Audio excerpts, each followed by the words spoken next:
मैं आपको 5 mutual fund के नाम तो दे सकता हूँ, बट अगर आप बिगिनर हो तो गलत चूज़ करोगे। प्रॉब्लम फंड का नहीं होता, प्रॉब्लम सिलेक्शन का होता है। आज मैं आपको बेस्ट म्यूचुअल फंड के साथ बेस्ट थिंकिंग सिखाऊंगा।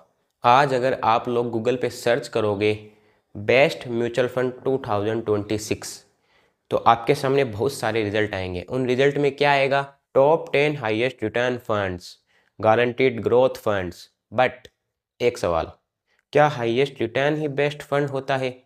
बस यहीं पर बिगिनर्स गलती करते हैं। जरूरी नहीं जो फंड सबसे ज़्यादा दिखता है वही सही हो। सबसे पहले अपने माइंड में एक चीज़ क्लियर कर लो कि जो भी पिछला साल है उसका जो रिटर्न है उसको आपको इग्नोर करना है। बिकॉज लास्ट ईयर का विनर लूज़र भी तो हो सकता है। तो आपके दिमाग में बस आ रहा है एक ही सवाल कि बिगिनर के लिए सबसे सेफेस्ट स्टार्ट क्या है। सबसे पहला, इंडेक्स फंड।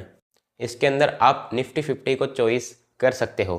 इसके अंदर आप इंडिया की टॉप 50 कंपनियों के अंदर इन्वेस्ट कर सकते हो और इसके अंदर जो रिस्क है वो भी बहुत कम होता है और इसके अंदर जो एक्सपेंस रेशियो है वो भी बहुत कम होता है।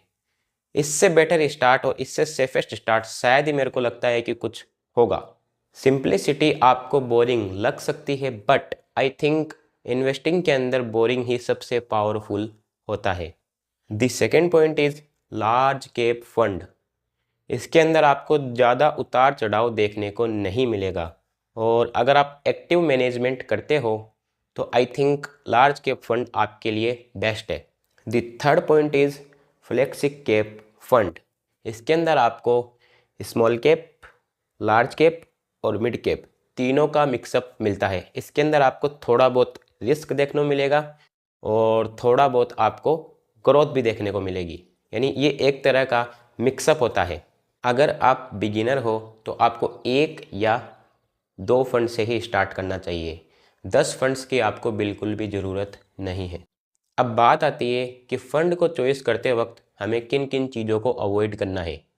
सबसे पहला, स्मॉल कैप फंड को आपको बिल्कुल भी चॉइस नहीं करना है अगर आप बिगिनर हो तो। किसी भी सेक्टर फंड को आपको स्टार्टिंग के अंदर चॉइस नहीं करना, जैसे कि एग्जांपल ले लो आईटी हो गया, फार्मा हो गया। और एक चीज़ और, आपको कभी भी किसी भी फंड के अंदर हाईएस्ट रिटर्न देख के उसको चॉइस बिल्कुल भी नहीं करना है, बिकॉज इन्वेस्टिंग रेस नहीं है, इट्स अ पेशेंस। अब मैंने आपको ये तो बता दिया कि हमें फ़ंड चॉइस करते वक्त किन चीज़ों को अवॉइड करना है। अब बात आती है कि भाई किन चीज़ों को हमें ध्यान में रखना है फ़ंड को चॉइस करते वक्त। तो आपको सबसे पहले जो एक्सपेंस रेशियो है उसको हमेशा कम देखना है। ज़्यादा एक्सपेंस रेशियो वाला आपको फ़ंड कभी भी चॉइस नहीं करना। आपको कम से कम 5 साल का ट्रैक रिकॉर्ड देखना है, यानी कि जो भी आप फ़ंड चॉइस कर रहे हो उस फंड की जो पिछले जो 5 साल की हिस्ट्री है वो कैसी रही है। उसके बाद आपको एक स्मॉल एसआईपी स्टार्ट करनी है और कम से कम उसको आपको 5 से 10 साल तक होल्ड करना है।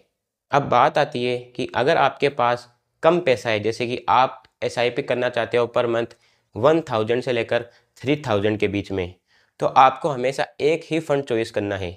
ज़्यादा फंड्स आपको चॉइस नहीं करने हैं, आपको चाहिए कंसिस्टेंसी। जब आपका पैसा ग्रो कर जाए तब आप इसको डाइवर्सिफाई कर सकते हैं। बेस्ट म्यूचुअल फंड का सीक्रेट सिंपल है। बेस्ट म्यूचुअल फंड वो नहीं जो सब रिकमेंड करते हैं। बेस्ट म्यूचुअल फंड वो है जो आप सोच समझ के उसको लॉन्ग टर्म के लिए होल्ड करते हो। अगर आप बिगिनर हो और अपनी वेल्थ को सीरियसली ग्रो करना चाहते हो तो फिनक्लेरिस को अभी सब्सक्राइब करो। Thank you.